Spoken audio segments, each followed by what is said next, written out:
Eu vou fazer a pergunta, vou fazer um sinal de positivo, beleza? Tá.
Então, Zé, comecei a gostar de música pelo meu pai, né, na verdade. Meu pai, ele escutava muito orquestra, escutava som latino, umas coisas assim, quizás, aquelas coisas meio românticos de Cuba, sabe? Umas coisas meio estranhas assim, mas eu já fui nascendo naquele ambiente assim, meio bem musical, né? Orquestra e tal. Mas o rock and roll foi por conta de um cunhado meu, né?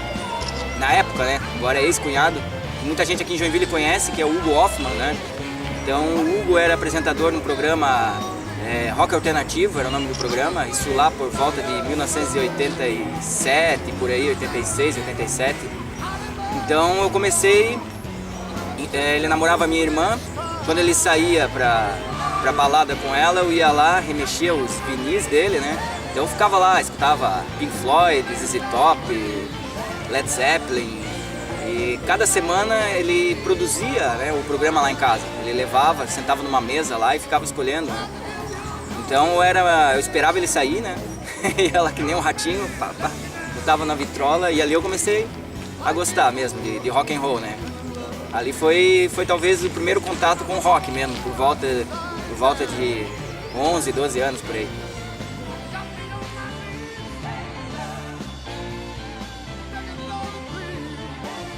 Banda é difícil falar, né? É bem difícil mesmo. Eu gosto muito de Led Zeppelin, gosto de Cream, né? A banda do Eric Clapton. Mas se for pra falar o artista que eu mais gosto mesmo, assim, que faz com que eu goste eternamente do rock and roll, e o dia que ele morrer pra mim vai ser um luto, sabe? É o Neil Young. O Neil Young, assim, apesar de ser um baita artista, como artista mesmo, como pessoa ele é também, por tudo que ele fez e faz, né? Sem vínculo comercial com nada. Quando a gravadora chegou pra ele, quando ele saiu da Reprise e foi pra outra gravadora lá, esqueci o nome agora, mas que impôs pra ele limites de gravação, ele gravou álbum de country, de blues, ele foi bem na contramão. Então quando a gravadora pressionou mesmo ele, né, ele chegou e falou assim, tá bom, é pra fazer, então eu vou detonar. Ele fez um álbum bem ruim mesmo, bem new wave, bem datado e tal. Então ele sempre foi um cara assim, ele sempre foi à frente da geração dele, né? Sempre. Desde o Buffalo Springfield, enfim.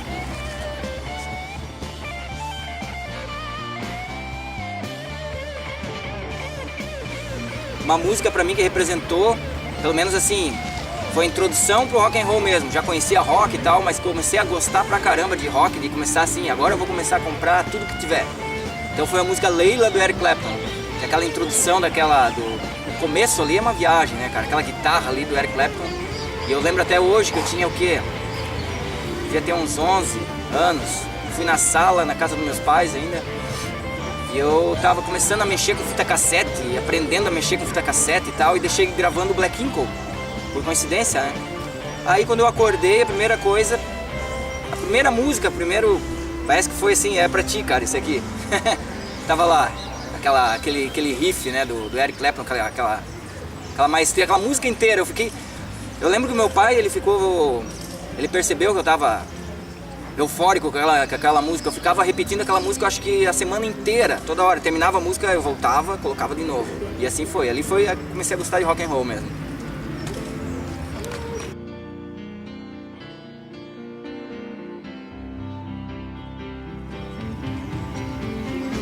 Então, o programa É Rock, ele começou em 2000.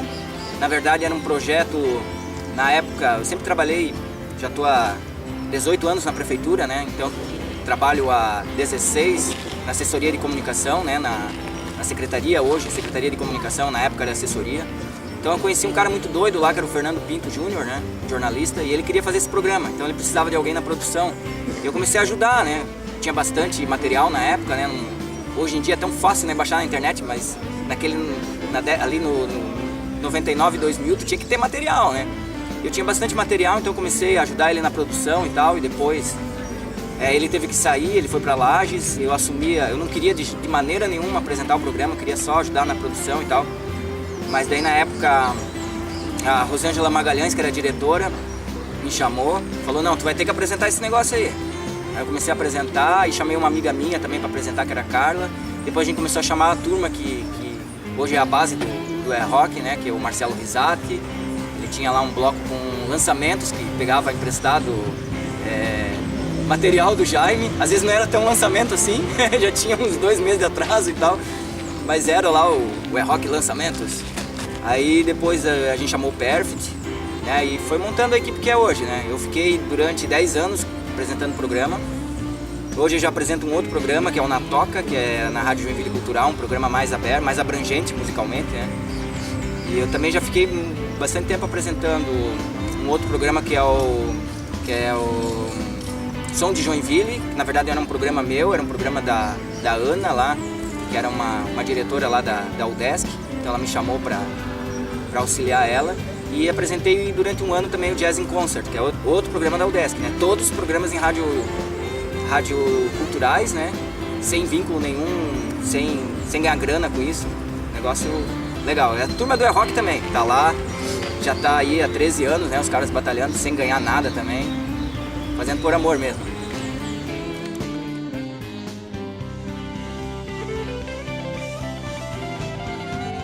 O Na Toca é um programa, como eu falei, um programa mais abrangente, né? Eu senti essa necessidade de fazer um programa assim, mas na verdade assim não foi intenção nenhuma. Minha intenção, vou sair da Rádio Desk e vou pra Rádio Joinville Cultural, que na época nem existia a Rádio Joinville Cultural, né? Então foi insistência também da diretora que ajudou na minha monografia, né? A Isane Mustafa, que hoje está em Portugal. Então ela assumiu a Rádio Joinville Cultural e ela queria levar, na verdade, o É Rock pra lá. Eu falei, não, mas eu não tô mais vinculado no É Rock agora. Ela disse, então monta um programa. Eu falei, poxa, mas montar um programa? E ela ficou insistindo, né? Eu não queria montar. Então eu conheci a Natiele Voglis, na época trabalhou comigo na Secom também, e é uma pessoa bem envolvida na área cultural, né? Uma pessoa que é ligada a teatro e tal. Então eu falei, não, eu vou fazer, mas eu vou convidar uma amiga minha para apresentar comigo, que eu acho que vai ser o canal. E ali saiu o Na Toca, né? O Na Toca é um programa que fala desde a cena local até, sei lá, a gente vai do jazz ao rock and roll. Mas assim, a nossa intenção é apresentar música de qualidade, né? Você vai tocar um hip hop, toca lá um Public Enemy, sabe? Você vai tocar um jazz, os ícones lá da década de 20, 30, 40. Fala bastante trilha sonora de cinema também, cinema, né? Exatamente. O cinema é a parte da Nath. Natiele Voglis, ela adora cinema, teatro, então ela manja bastante. Então eu dei um quadro pra ela. Na verdade foi meio que assim, a gente foi fazendo testes com o programa, sabe? A gente tinha o Paulista também no começo. O Paulista não pôde continuar por motivos profissionais. E a gente falava desde futebol até sempre, né, com rock and roll, música de fundo. Porque na verdade é um programa de música, mas falava de futebol, né? Falava também de cinema e tal. Mas hoje a gente já tem um formato próprio, agora a gente já... Opa, esse aqui é o caminho. Então, e a gente... É um programa tão... que ano que vem a gente pode de repente mudar todo o formato novamente. A gente volta e meia, a gente se reúne. Tá gostando desse aí? Se não, então vamos mudar. Mais ou menos isso.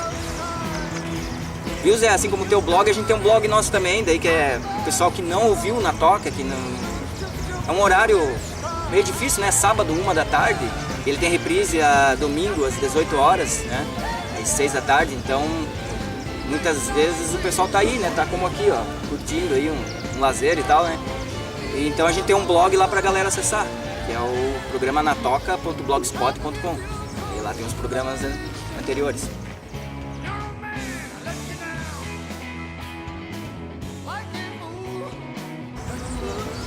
Então, quando a gente começou com o E-Rock, isso foi em 2000, né? Lá por 2000, se eu não me engano, foi 2003, a gente começou com um festival. Na verdade, assim, o festival, o Joinville E-Rock Festival, foi um evento grande, né? Com apoio da prefeitura, mas a gente começou pequeno, né? A gente começou fazendo eventos no Cais 90, a gente fazia mais com bandas locais e tal. E foi interessante que foi um período que as bandas começaram a surgir, várias ao mesmo tempo, né? Como os Depira, como Cara Dura. Foi um período fértil, assim, em termos de música própria. E no programa a gente sempre foi favorável, como o Rubens Herbst, né? Sempre fala, a gente sempre é favorável ao som próprio, lógico, né? Lógico, tem gente que gosta de fazer cover e tal, mas a gente sempre foi com essa temática, né? Então a gente foi convidando as bandas e elas tinham, para participar do festival, tinha que tocar som próprio. Então a gente começou pequeno, no Cais 90, no Big Bowling. Depois a gente teve o apoio da prefeitura, então a gente fez um com Traje a Rigor. Foi no Edmundo Dobrava, sabe, sem muita estrutura, porque era aquele negócio, sabe, que rock and roll, se algum político chega pra ti e fala assim, ó, cara, eu vou investir em rock and roll, tu nem quer saber quanto, dá aí, cara, antes, que senão o negócio não vai ter nunca. Se tu começa a pedir demais, os caras já não vão mais fazer, então vamos fazer com que tenha aí. E assim foi o Traje a Rigor, sem muita estrutura. O segundo daí a gente fez sempre com bandas locais, né? Tinha 12 bandas abrindo. O segundo foi com TNT e Ira, já com uma estrutura boa, com rebaixamento de teto na Expoville. E ali já deu uma galera legal ali, eu acho que foi o auge do evento. E depois a gente foi pro Marcelo Nova, com Camisa de Vênus, ele trouxe alguns integrantes da Camisa de Vênus, era um período que ele gravou aquele DVD dele, A Volta e tal, então ele veio com essa formação. E no ano seguinte foi Cachorro Grande com Celso Blues Boy, né? Ali foi um período meio duro, né? A gente pode dizer assim, que estava ajudando a organizar. Não tinha já muito rebaixamento de teto, a gente começou a ver que não tinha mais tanto investimento, já começou a rolar umas politicagens, né? Que tudo, para existir um evento assim, tudo tem seu bônus e seu ônus, e a gente começou a sentir o ônus ali, sabe?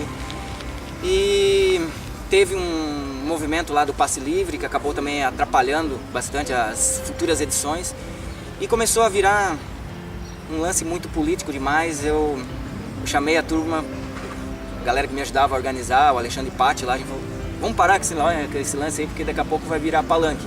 Então a gente acabou com o festival, no ano seguinte já foi feito e a gente sempre fez de graça, né? Uma coisa assim que é uma característica dos eventos do período que eu estive ali no E-Rock, é não cobrar nada, mas não cobrar assim.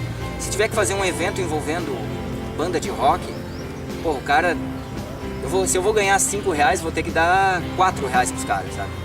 Se eu tô ganhando R$20, vou ter que dar R$15 pros caras, sabe? Não dá, não tem como tu tratar as bandas como, sei lá, um vaso, que é como muitos donos de casa noturna tratam, né? O cara parece que tá lá só pra ter que tocar o setlist que eles querem. Por isso que hoje a música eletrônica impera, é muito mais fácil, né? Comandar um DJ lá e dizer mais ou menos o que é a tendência.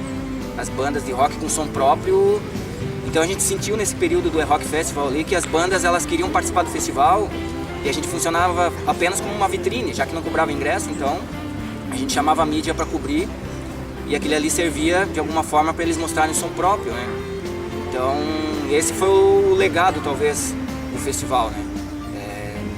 Não cobrar, mas também não ganhar. E servir como uma vitrine. E deu um movimento na época para estúdios, né? Estúdios de gravação. Coisa que hoje é super comum, né? Os caras hoje montam em casa o próprio estúdio e tal. Mas naquela época ali, 2001 até 2006, não era tão fácil de pegar e era o período do CD, né? Então tinha que gravar um CD, não era fácil. Os caras iam lá, gastavam uma grana, faziam som próprio, entregavam pra gente demo. Foi um período que eu digo assim, deu uma certa efervescência no cenário roqueiro por causa disso. Porque o pessoal tinha que ir atrás, tinha que mostrar material. Foi legal, assim. Foi um lance que a gente curtiu bastante.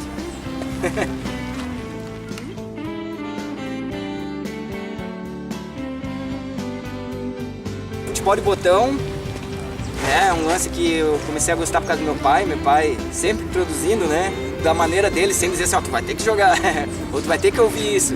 Não, ele ia lá, ele armava uma mesa, fazia a área e tal. Eu lembro que meu bolo, no tempo que o bolo de comunhão vinha, né, tu não ganhava um bolo como é hoje em dia, tu vinha todo um aparato de madeira e tal. Era grande, né? E aquele ali virou a minha mesa de botão. Ele foi lá, riscou, foi a minha primeira mesa. Aí depois eu ganhei a minha mesinha mesmo e tal. E ali foi a paixão pro futebol de botão, né? Comecei a jogar aquela coisa brincando, né? Fingindo que é o Galvão Bueno, jogando eu contra eu mesmo. E daqui a pouco comecei a chamar os amigos, vizinho daqui, vizinho de lá, e começamos a formar os campeonatos, a liga, né? E aí foi, né? E isso adormeceu comigo. Ali quando chegou pelos 14, 15 anos, a gente começa a ficar mais adolescente, aí começa a vir o rock and roll, né? Daí tu começa a ficar um pouco... E eu lembro que tinha... A minha irmã era mais velha que eu, ela aparecia com as amigas dela lá em casa e eu ficava lá, né? Ela vai... Na época era Flamengo, que era o timão, né? Na época lá, 84, 85. Aí eu fazia os fla-flus lá, né? Romerito tocando para Tato. Pega, Júnior! E de repente apareciam as amigas da minha irmã, tudo adolescente, né? Todas elas roqueira pra caramba. Chegavam lá, viam eu assim narrando, teu irmão acho que é meio louquinho, né? Aquele ali foi me broxando, sabe? Eu falei, puta, eu acho que eu vou ter que parar com esse negócio aí. Aí de repente eu parei e adormeceu total. E voltou quando o meu filho nasceu, né? Em 2007, daí eu fiquei pensando, pô, o que eu brincava quando era criança, que eu não queria ver ele muito próximo do computador, essas paradas assim. Que hoje em dia as crianças já nascem com chip, né? Elas já querem ficar direto na frente de uma tela. E ele não fugiu essa regra, mas também eu queria mostrar o lado de um brinquedo mais, sei lá, uma brincadeira mais divertida e tal, mais orgânica. Aí o futebol de botão, né? Aí eu aproveitei e comecei a olhar na internet como tem gente pra caramba no Brasil que joga. E eu montei um blog de fazer escudos, já que eu trabalho com arte gráfica, comecei a fazer. E eu nunca imaginei que aquele blog ia fazer um sucesso tão grande, né? Eu já existia um blog que eu tinha como referência, né? Que era o escudinhosblogspot.com. E eu pensei, pô, vou fazer um negócio do meu jeito, com a marca do patrocinador, com, né, a marca esportiva, o escudo e tal. E começou a fazer sucesso. Eu tô 2 anos sem mexer nesse blog, que eu não tenho tempo mesmo. E lá tem um contador, né? Eu baixei lá um programinha. Ele dá em média assim 400 pessoas por dia que entram naquele blog e ficam baixando os escudos. Que hoje em dia eu acho que os blogs têm que ter essa interação como o teu, né, Zé? Assim, e oferecer algumas coisas, né? Eu comecei a oferecer esses escudos, eu não imaginei que aquilo ali ia virar uma febre. E nisso eu comecei daí a chamar já cunhado daqui, cunhado de lá, e começamos a montar uma liga em casa mesmo, já comprei uma mesa oficial. Meu filho hoje é o que menos joga. A gente tomou conta da mesa dele. E a gente vai montar um campeonato, né? É, vai ter a liga do rock and roll aí. A gente vai criar o nome da liga ainda. Inclusive a gente pode até dizer pro pessoal aí, né? Criar um nome da liga aí. Exatamente. A gente não tem um nome definido aí, vai ser os roqueiros que gostam de futebol de botão, né? Vai ser um negócio interessante. Cobertura do site aqui, do blog do Zé aqui, ó. Tem os jogos ao vivo, transmissão ao vivo. Beleza. Isso aí.